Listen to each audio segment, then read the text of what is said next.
যেদিন থেকে বুঝলাম আমি তুমি যে ভক্ত আমার, সেদিন থেকে মনকে বুঝিয়ে আপন হলাম তোমার।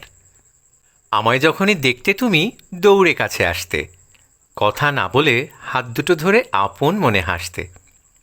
তোমার চোখে দেখেছি আমি আনন্দ খুশির ঢেউ, এতটা যে খুশি আমার জন্য আর হতো না কেউ। তখন থেকেই তোমাকে আমি আপন করে ফেলেছি, সব সময় তোমাকে আমার অংশ হিসেবে দেখেছি। কৈশোর থেকেই তোমায় আমি অনেক ভালোবাসতাম, তাই তো নানান অজুহাতে আমি তোমাদের বাড়ি আসতাম। বাবা চাচাদের ঝগড়া হলেও ওসবে আমি যাইনি, তোমার আমার দূরত্ব বাড়বে ভাবতেই আমি চাইনি।